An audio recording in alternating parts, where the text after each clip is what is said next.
Обращение автора к читателям. Дорогие читатели, спасибо вам, всем тем, кто отнесся к Анастасии с добром и пониманием.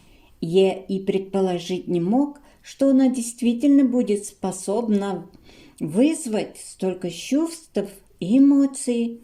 Мне очень хотелось бы самому ответить на все ваши письма, но пока на то нет физической возможности. Последние строки этой книги я дописывал, находясь на Кавказе, где с местными археологами и энтузиастами завершал исследование дольменов, о которых говорила Анастасия. И мы с местными археологами нашли их, увидели своими глазами, сфотографировали это древнее каменное сооружение. Им 10 тысяч лет. Они имеют функциональное назначение и для сегодня живущих людей. Находятся на юге в горах Кавказа, недалеко от городов Новороссийска, Геленджика, Туапсе. Они предшественники египетских пирамид, но местные жители не обращали на них должного внимания, потому что не знали их предназначения. Дольмены причислены были к историческим памятникам, но разрушались местными жителями. Растаскивались их плиты, даже церковь из них построили в поселке Береговое, и это, думаю, ужасное кощунство.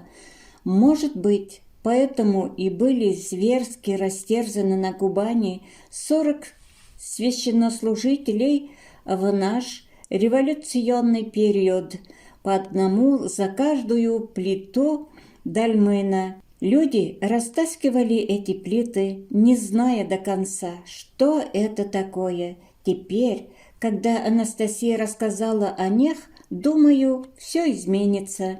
Удивительно, но факт. Многое из ею сказанного уже подтвердилось. И даже пульсацию, о которой говорит Анастасия, энергии радиационного фона Земли у дольмена, местная СС зафиксировала и составила официальный протокол. Я решил печатать из всего ею сказанного и показанного только то, что найдет прямое или косвенное подтверждение наукой, вещественными предметами, историческими фактами. Хотя мне начинает казаться, что необходимо еще и слушать просто сердцем. Так будет быстрее, потому что на подтверждение иным способом уходит очень много времени, как, например, с дольменами. Почти полгода ушло, пока собирал исторические материалы, лазил по горам, чтобы убедиться в их существовании своими глазами, фотографировал, убедился, а в итоге получается, что если бы сразу поверил, можно было бы эти полгода на что-нибудь другое использовать. Получается, что от умения верить многое зависит. Мне удалось побывать у Анастасии второй раз, увидеть сына, которого она родила, и как она с ним обращается, необычно обращается. Еще пришлось узнать от людей, подвозивших меня на лодке к берегу, о попытках отдельных личностей, одиночек и групп проникнуть в места обитания Анастасии. Наверное, многие хотят пообщаться с ней из добрых побуждений, но мне пришлось узнать от подвозивших меня и о группе сволочи, которые расположились на берегу, использовали вертолет, фотографировали местность и хотели схватить ее. Ей пришлось выйти к ним из тайги, говорить с ними, а потом заставить их уйти. несмотря на попытки захватить ее физическим путем. Я расскажу об этом во второй книге. Прошу только, не трогайте ее, не надо ее беспокоить. Теперь, после этих сволочей, местные охотники стреляют без предупреждения в чужаков, появляющихся в этих местах тайги. Конечно, это нехорошо, но я думаю, пусть стреляют. Местные таежные охотники, оказывается, знали о ее существовании еще до меня, только никому не рассказывали и сами никогда не заходили на ее территорию. Местные люди общались с ней только тогда, когда она сама к ним выходила.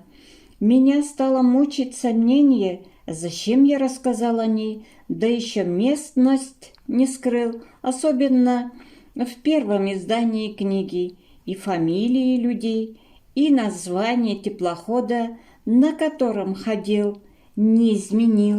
Анастасия немножко успокоила, сказав: «Ничего, я ведь сама захотела всем людям открыться. Но я теперь понимаю, не надо было все точно указывать, и впредь постараюсь быть более осторожным. Но все же еще раз хочу попросить, не беспокойте ее, пожалуйста, она все и так скажет, что сама посчитает нужным.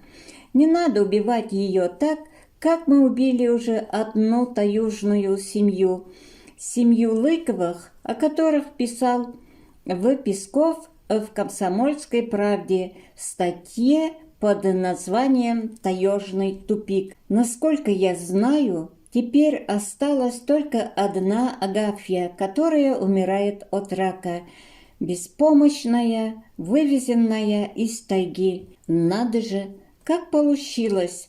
Много лет жила семья Лыковых в тайге, а после встречи с нашей мудрой цивилизацией вымерла. Так в чем же он тогда истинный тупик? Я понимаю желание многих общаться с Анастасией, но она же не может встречаться и говорить с каждым. И ребенок ведь у нее маленький совсем. Общественное объединение «Анастасия», клуб, функционируют в городе Геленджике Краснодарского края. Возглавляет его Ларионова Валентина Терентьевна, краевед с 30-летним стажем, объединившая вокруг себя местных краеведов и людей иных профессий, неравнодушных к духовному наследию своего края, к его экологическим проблемам. Это одно из первых региональных общественных объединений, организованных читателями книги «Анастасия». Его члены сделали, на мой взгляд, очень серьезные открытия. Используя информацию Анастасии, они вернули России, а может быть и миру, забытые святыни наших предков, и сейчас принимают гостей, желающих их посетить, проводят экскурсии по местам, о которых говорила Анастасия.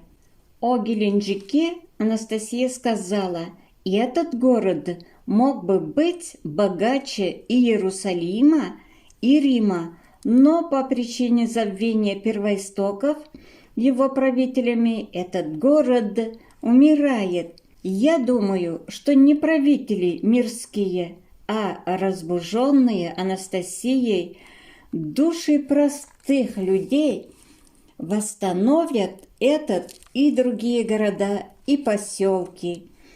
И еще сейчас про Анастасию говорят многие целители, маги, проповедники. «Букашки мы перед нею», — сказал председатель фонда целителей России Миронов. Я видел видеокассету с записью выступления руководителя одной из духовных конфессий, где он, выступая перед большой аудиторией, назвал Анастасию идеалом женщины, к которому нужно стремиться, сказал, ее способность делать умозаключения, разумный уровень мышления вообще превышают уровень мышления современного человека. Сейчас эту видеокассету переписывают и распространяют. Примерно так же отзываются о ней люди с необычными способностями, живущие в Индии. Еще один руководитель духовной конфессии сказал, что Анастасия в настоящее время изучает нашу жизнь, но, к сожалению, ей не удалось встретиться с настоящим мужчиной. Потом мне сообщили, что есть еще на Земле один парень в Австралии, примерно такой же, как Анастасия, и они встретятся. Я, конечно, совершенно не претендую на роль настоящего мужчины. Даже от мысли далек такой. Но, может быть, преждевременно ее сватать. И не надо так сильно ее идеализировать. Именно идеализирование Анастасии помешало вовремя увидеть то, что она вытворила. Вы только спокойно и рассудительно подумайте, что произошло. Родился ребенок, и я его на руках держал. Слышал, как бьется его сердечко. Ребенок есть, он растет, а документа, свидетельства о его рождении нет. Вырастет он, захочет, к примеру, поехать куда-нибудь, может, за границу, мир посмотреть захочет. Кто ему загранпаспорт оформить? Какой страны он подданный? Что ему сказать тогда? Да ты знаешь, как-то не подумали о твоих документах. Ты уж сиди тут, в тайге. Я обращался в юридическую консультацию по вопросу свидетельства. Юрист сказал, что нужно было Анастасии рожать в какой-нибудь больнице. Тогда, даже несмотря на отсутствие у нее медицинской карточки, выдали бы справку о рождении, на основании которой и можно было бы свидетельство о рождении оформить. Существует и второй вариант, сказал юрист. Можно подбросить ребенка в какой-нибудь детдом, они ему документы сделают. У детдома такая возможность есть, а потом его усыновить. Но к этому варианту как-то не лежит душа. Да и Анастасия, думаю, не согласится на него. А как быть? Когда я ей говорил про свидетельство о рождении, она сказала: «Конечно, хорошо, если бы оно было. Как у всех людей, так и у нашего сына. Я это упустила, не продумала. Но ты не беспокойся, все еще образуется.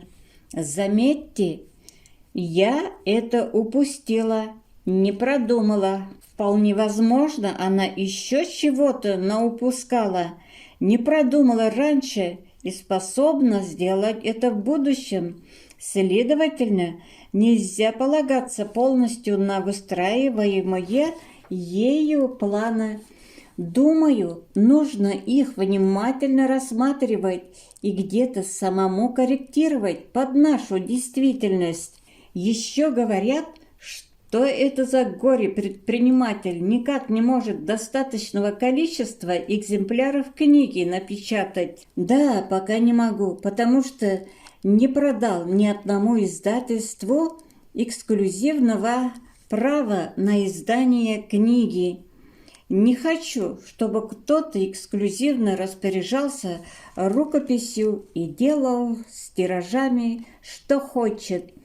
С которыми я разговаривал, считают, надо стиль подкорректировать на более литературный. В настоящем виде книгу вытягивают информация и монологи Анастасии. Мой язык считают кондовым. Названия предлагают более броские, чем-то похожие на «Таежный тупик», целительница, инопланетянка, но я не считаю Анастасию инопланетянкой и не считаю, что она находится в тупике таежном. Она ведь хочет быть просто человеком. Конечно, можно, используя авторское право, отстаивать свое мнение и перед издательствами, но слишком много времени затратится на это. По мере поступления средств от продажи предыдущих тиражей я заказываю в типографии, минуя издательства, следующие. Так постепенно книг будет достаточно. Если кто-то хочет помочь на взаимовыгодных условиях, пожалуйста, но без передачи эксклюзивного права. Также вынужден сказать о некоторой ситуации, связанной с моими взаимоотношениями с семьей. Много писем и звонков с этим вопросом поступает в московскую группу, занимающуюся распространением книги. Жалуются, что нет внятного ответа на звонки и письма по указанному в книге домашнему адресу.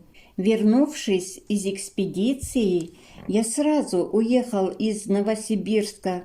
О дальнейших событиях будет рассказано в следующей книге.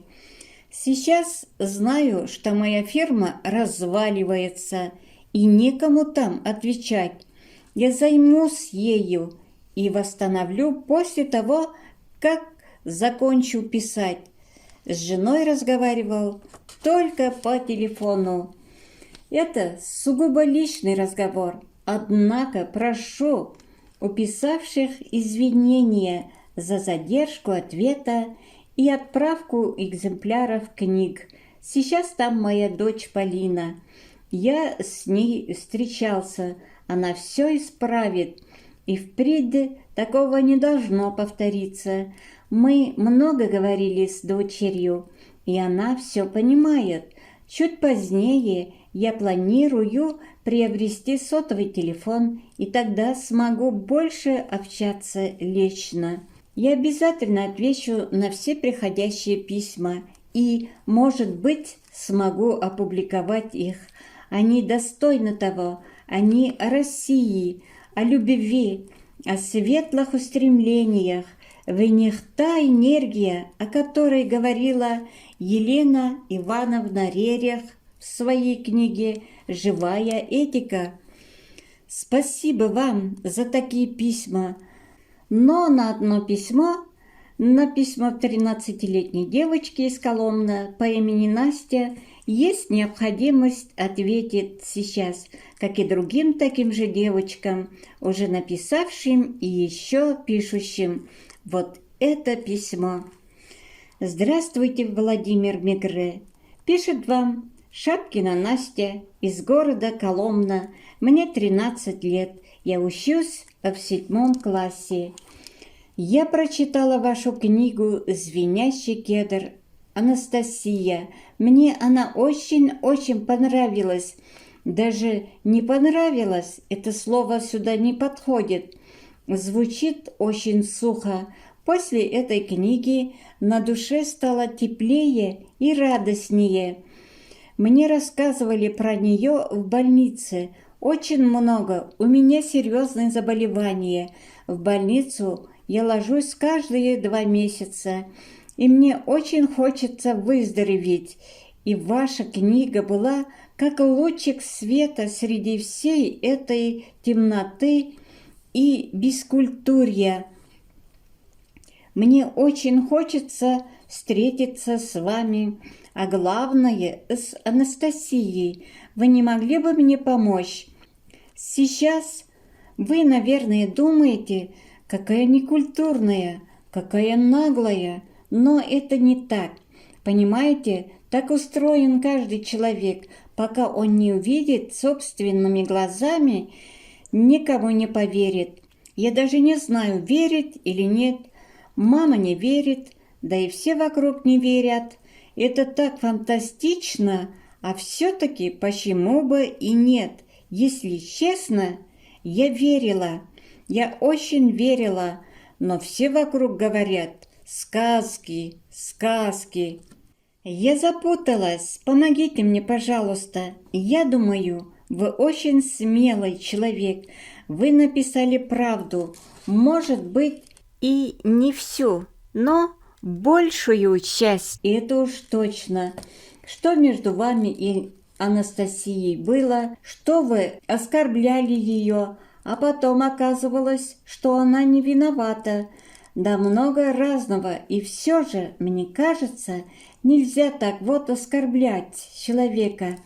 Даже если, предположим, она ненормальная или шарлатанка, но это сугубо личное мнение, вы можете с этим и не согласиться. Владимир, извините, я не знаю вашего отчества. У Анастасии родился ребенок или нет? И если родился, то кто, мальчик или девочка? И как на это отреагировала ваша жена? И последний вопрос.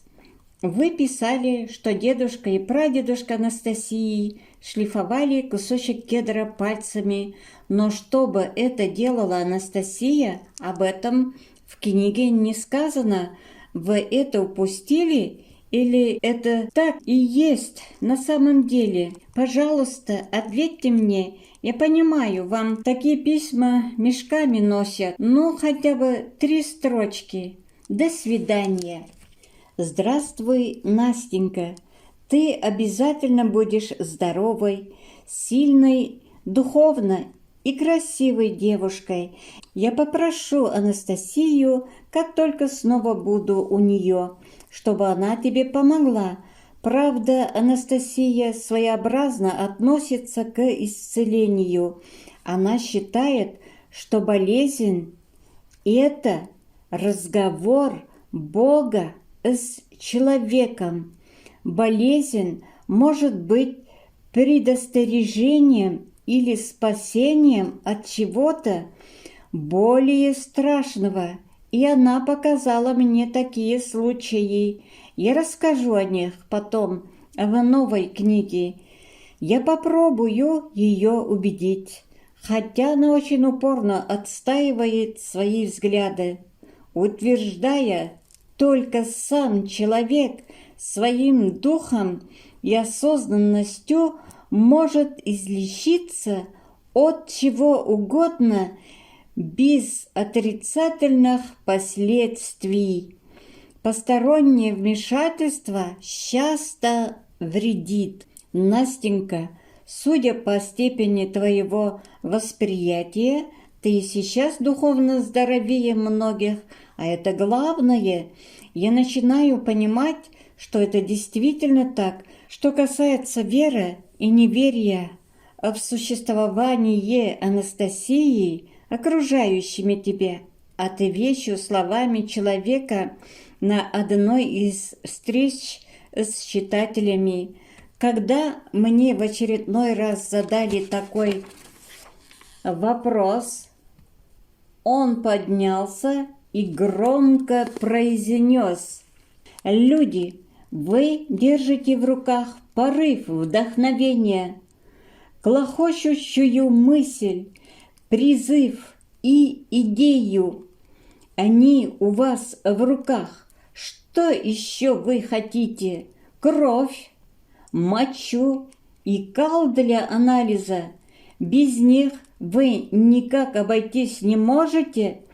А ведь главное и значительно большие доказательства уже в ваших руках. Понимаешь, Настенька, я понял, что для многих Анастасия не совсем удобна, и они хотят, чтобы ее не было, ведь она разрушает многие технократические приоритеты, условности и постулаты. На фоне чистоты, от нее исходящей, вдруг начинаешь видеть собственную грязь.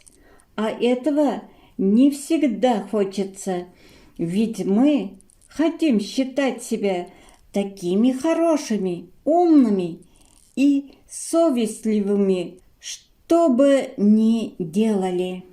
Анастасия говорила: «Я существую для тех, для кого существую». Мне казалось, ничего особенного в этой фразе не кроется. Кто хочет, пусть верит, кто не хочет, пусть не верит. Однако ошибся. Одни читают, и ничего с ними не происходит. Другие, их души рождают великое чувство любви, добра, вдохновения, и льется в мир весенним дождем великая поэзия любви, поэзия души, способной воспринимать свет, усиливать его и отдавать другим. Это те, кто чувствует ее и знает, что она существует. А жена Настенька отреагировала так, как сделали бы, наверное, большинство женщин. Разговаривали мы с ней только по телефону, зато моя дочь Полина готова помочь мне. Она все понимает, привозит мне письма и твое привезла. Ты говоришь, что нехорошо с моей стороны так оскорблять было Анастасию. Нехорошо. Сейчас я такого бы не сделал. Мы одни и те же, и разные в разные времена. Сын родился, он такой крепыш, улыбается все время, и Анастасия веселая и жизнерадостная. Привет тебе, твоей маме, счастья тебе и радости в жизни. Ты достойна того. Ты сильная и сможешь окружающих тебя сделать более осознанными и счастливыми. Что касается верующих, изысканий и их вопросов, я разговаривал об Анастасии со священнослужителями нашей православной церкви и с представителями разных конфессий. Одни о ней хорошо отзываются, другие с опасением говорят, что она, скорее всего, язычница. Может переломать вероучение, вызвать идолопоклонство или еще что-то ранее неведомое. Нехорошо, что она не крещеная. Более подробно о ее отношении к религиям сказано во второй книге, и оно действительно весьма необычно. Здесь приведу лишь несколько высказываний. Понимаешь, уже то хорошо, что они говорят о душе, о добром и светлом. Кто достойнее, не смогу судить. А секты, которые запретили, теперь всем ясно, они не туда шли, неверно действовали. Ты так считаешь? Тогда представь, идет группа солдат. Один вперед вырвался или в сторону пошел и подорвался на мине. Можно, конечно, сказать, не туда он пошел, неверно действовал.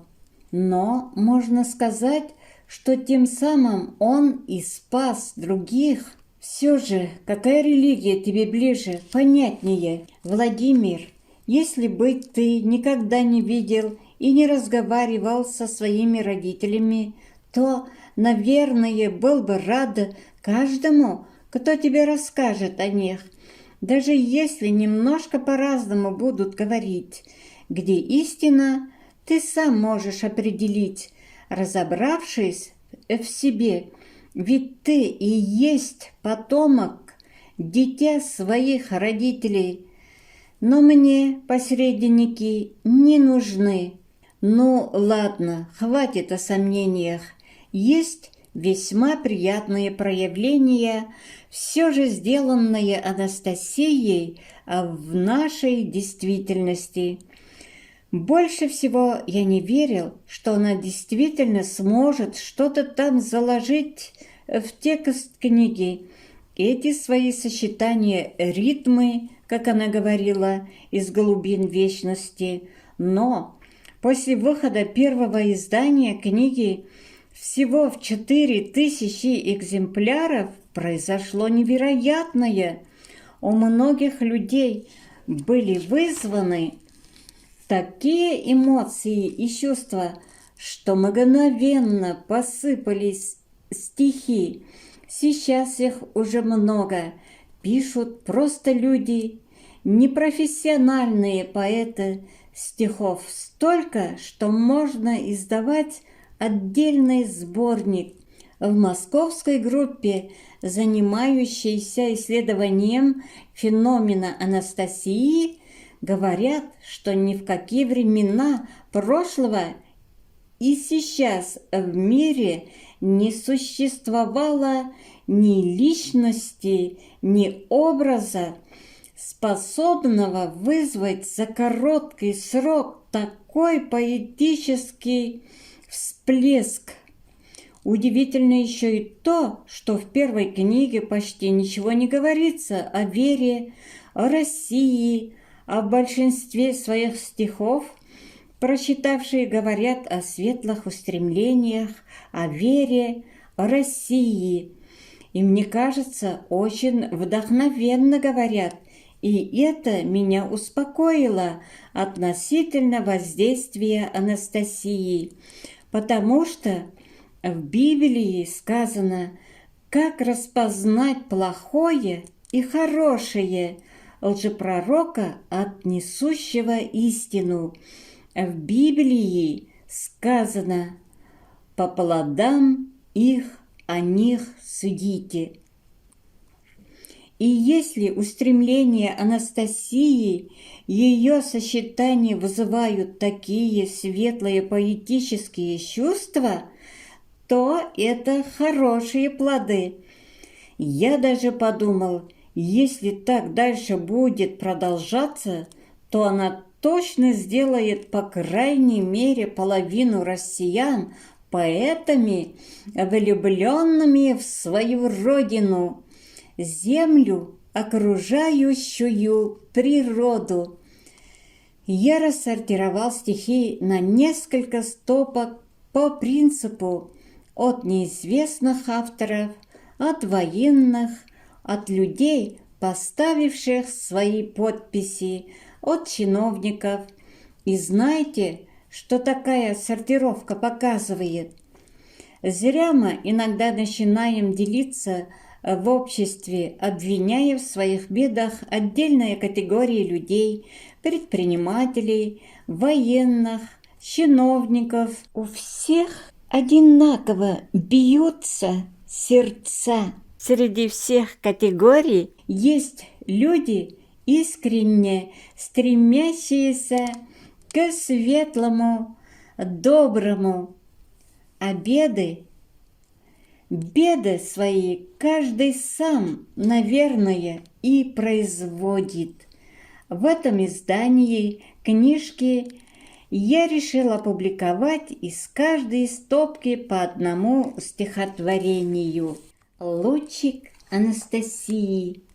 В нашу жизнь суетливую, одиноких в толпе, из вселенских просторов луч прорвался к земле, и сверкал он поярче света, солнце и злат. Люди, здравствуйте, вот и я, говорю вам, как брат. Послан вам я любовью, послан вам на века. Подходите, берите, отдаю вам себя. Подождите, куда вы? Что же грусть на лице? Вас оставили? Знаю, все знакомо здесь мне. Люди, что же вы? Люди, мир прекрасен вокруг. Люди, милые люди. Все могу я, ваш друг. Но ногою спешащий, острой шпилькой звеня, к ложе грязной дорожной луч теснила толпа. В жижу он окунулся, обид не тая, а в луже сделалась вдруг родниковой вода. Ах, малыш подбежавший, не страшася шлепка, в лужу ножками впрыгнул, зачерпнул от луча. Мама вдруг от досады размахнулась рука. Только Пушкину памятник ожил вдруг, говоря: «Подождите, не бейте своего малыша, а в луже он не случайно, он осветит сердца. Прикоснитесь к ладошке своего малыша. Все, кто были поэты, сотворили в веках. Будет в этой ладошке отразиться в сердцах. Мама, мамочка, мама!» Шел за мамой малыш. «Слышишь, мамочка, пение, пение радостных птиц? Знаешь, мамочка, знаешь? Тебе стих напишу. Будешь, мамочка, счастлива? Я такого хочу. Понимаешь, я слышу. Я как будто могу в нашу жизнь суетливую, одиноких в толпе, из вселенских просторов луч прорвался к земле». Неизвестный автор. Анастасия Анас к образу и героине книги Владимира Мегре «Анастасия». Мегре нам поведал об этом в России, в газетных статьях и изданиях книг «Звенящий кедр Анастасия», привлекших внимание к себе в тот же миг. Я с именем этим знаком, не впервые, но все же достаточно редко оно. Певучая лирическая Анастасия, Настена, Настюша — все это одно. Мне Настей встречались одни горожанки с характером русским, большой простоты, и вдруг на кедровой таежной полянке я вижу богиню земной красоты. Она, сибирячка, природы творенье, живя с окружающим миром в ладу, зверье и травье своего приближения сознание содержит в своем на виду. Ей мысли и чувства подвластны живого, а космоса разум понятен и прост. И нет в нашем мире, пожалуй, такого, что было неведомо ей среди звезд. А нас ясновидение целит и лечит. В том кедр звенящий ей силы дает, а логику, смысл и богатство всей речи о нас из культур всех времен достает. А нас, аналитик и практик, эколог, в гармонии мира смысл жизни ее. А нас в интуиции лучший астролог, и нет невозможного в том для нее. Н. Михайлов, город Москва. Девушка добрейший чародей, геленджикские дольмены.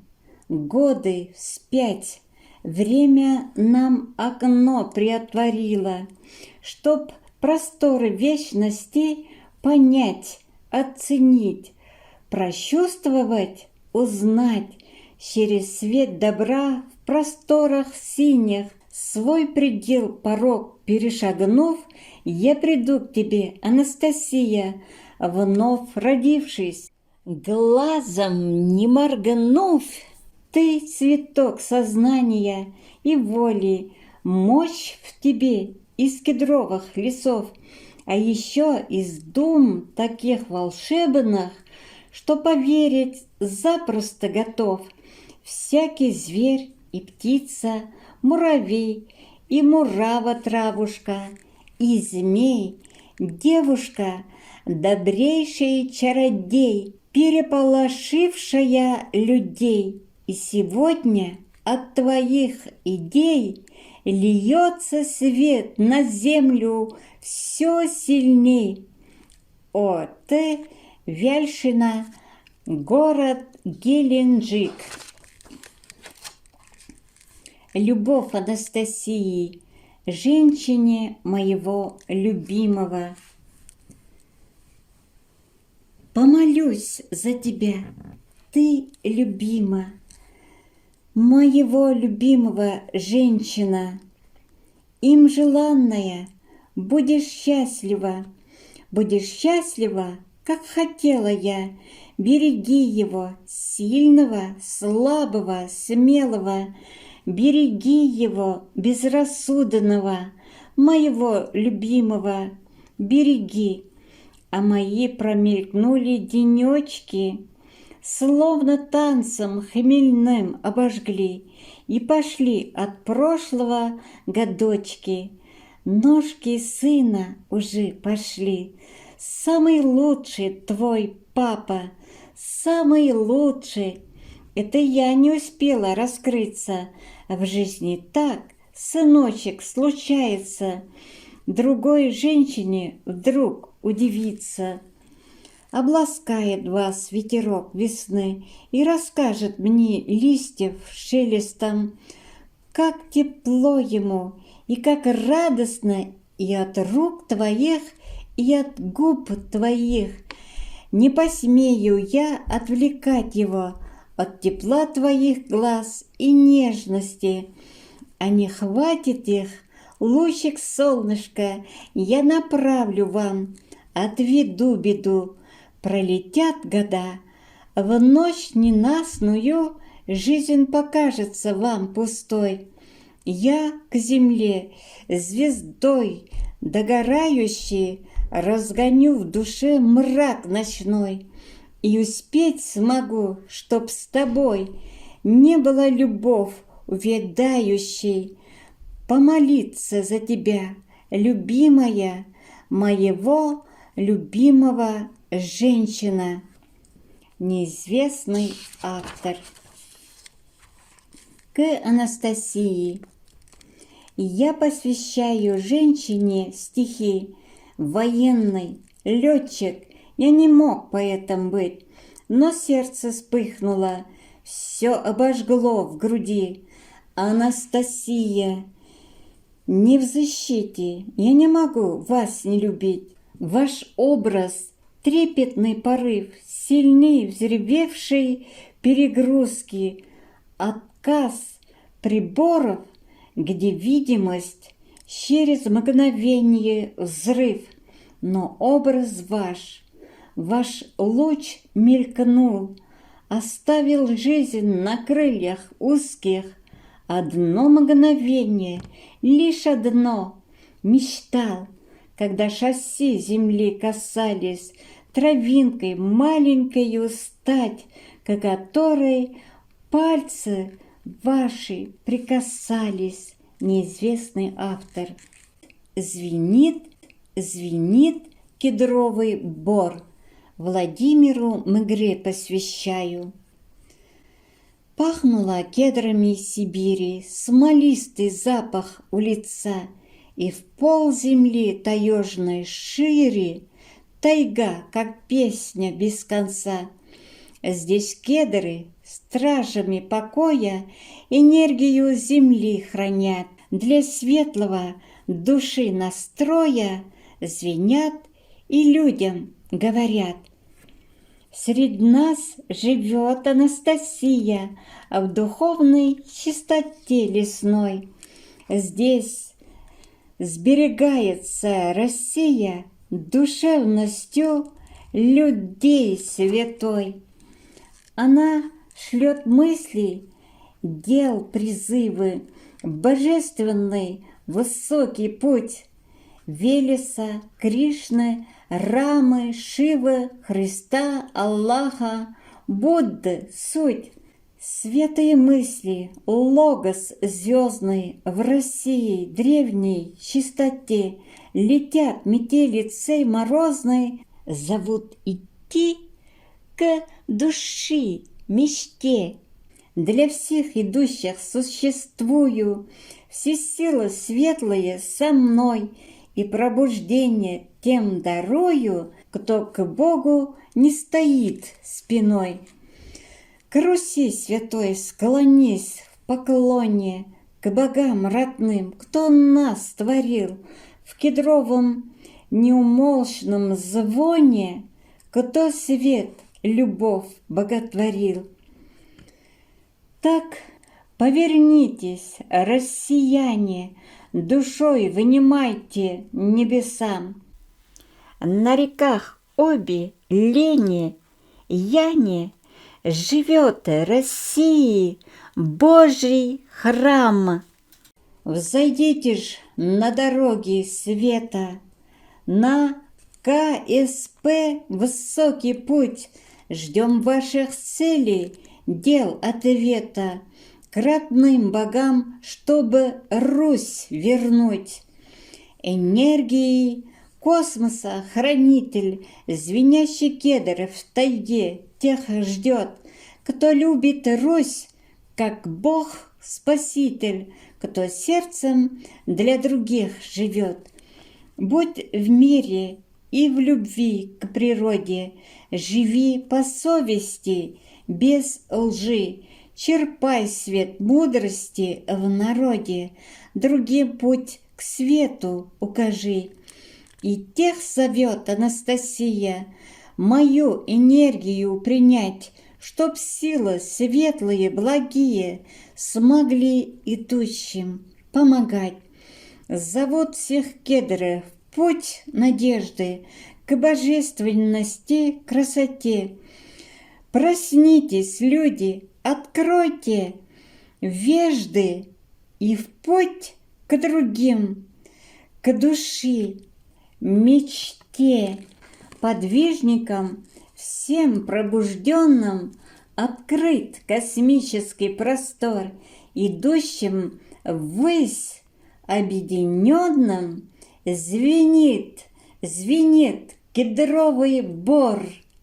Я и Колтунов, президент объединения «Космос» при Комитете космонавтики России, Москва.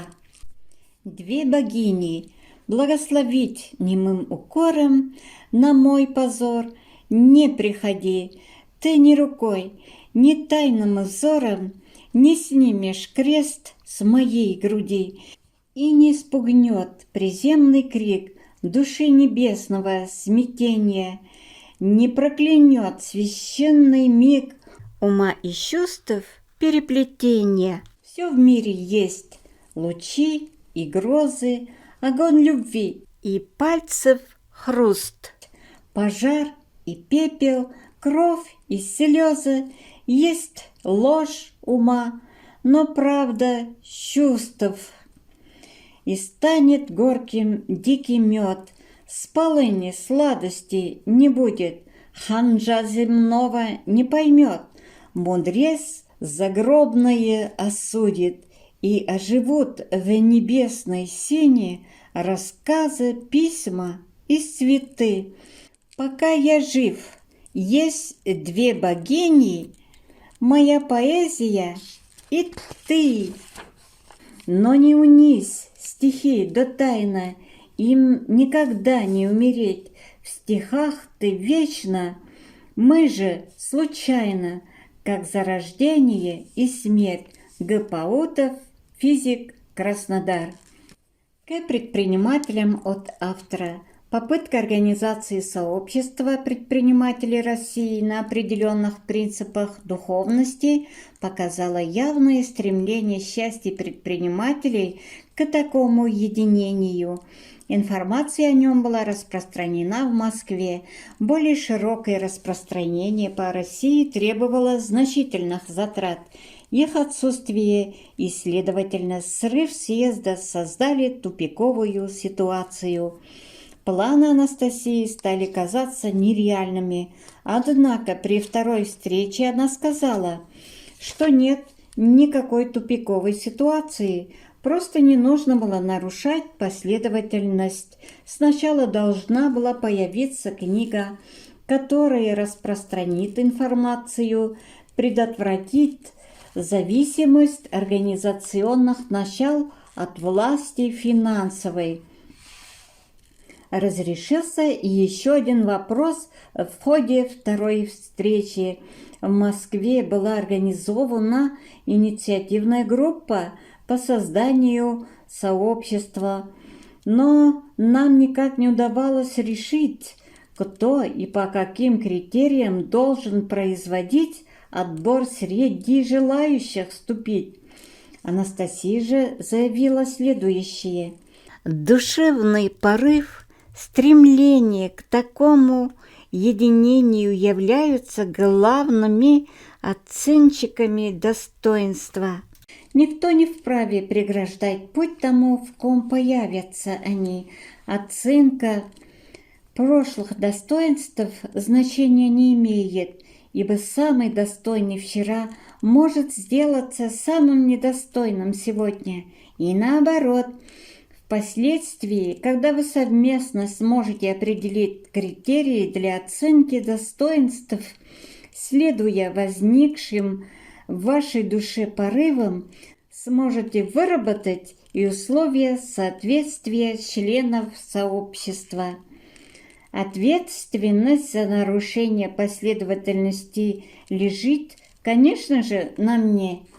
Я приношу извинения всем москвичам, пожелавшим вступить в сообщество, за перенос первого съезда на более поздний срок, за потраченное вами время и средства. Инициативная группа состояла из действительно серьезных предпринимателей. У многих время было ограничено, но вы выкраивали время, работали над проектами документов и положениями будущего сообщества. На энтузиазме работал и секретариат, состоящий из москвичей. Студентами-москвичами была также сделана великолепная компьютерная версия каталога будущего сообщества. И тем больнее было мне на все это смотреть, когда я осознал свою ошибку, тупиковость ситуации. Необходимо было найти силы, чтобы исправить ошибку и написать книгу. Ничего, никому не объясняя, так как не представлял возможным объяснить, я уединился и стал писать. И только теперь, когда книга существует и все больше расходится по России, начинает выполнять функцию, о которой говорила Анастасия, я могу говорить о дальнейшем. Теперь появилась больше уверенности в возможности создания такого объединения. Реакция на книгу показывает, что она наберет достаточное число предпринимателей из разных регионов России. Съезд состоится, сообщество будет. Действуя самостоятельно, я, возможно, оскорбил кого-то из тех, кто работал рядом со мной в Москве. Ведь 3 московских студента из секретариата будущего сообщества до последнего стремились принять участие, помогать. Они набирали текст первой книги на своих компьютерах и продолжали упорно набирать, даже когда у них началась сессия. А я не в состоянии был тогда оплатить их труд. Они это видели, понимали, но набирали, отнеслись бы, наверное, с пониманием. Узнав обо всем и другие, если это так, прошу прощения у вас за свое неверие в вас и временное исчезновение. Мне, конечно, необходимо еще многое осмыслить, в том числе то, какова степень участия во всем этом самой Анастасии, каким образом эта молодая отшельница сибирской тайги выстраивает такие планы, и они воплощаются в жизнь. Она не предсказывает будущее, она его словно сама выстраивает, борется за него, переживает. Фактически это похоже на какой-то супер-бизнес-план, который она сама сотворила, держит в голове все его нюансы, вплоть до возможных психологических факторов, стремится осуществить его, призывая и нас принять в нем участие. Но мы же не какие-то слепые котята, а нормальные, опытные в своем деле люди и должны понимать, не может один человек, да еще не имеющий достаточной практики предпринимательской жизни, заранее все предусмотреть. Анастасия утверждает, само объединение, духовный контакт, именно духовный, таких людей, как предприниматели, является благотворной реакцией вселенского масштаба. Дальнейшее не нужно диктовать, дальнейшее само укажет путь, расставит приоритеты в повседневных событийностях. Что это за реакция? Какой путь она укажет? И хотя интуитивно чувствуется ее стремление к чему-то светлому, необходимо и самим все осмысливать и конкретизировать. Удачи и счастья всем вам!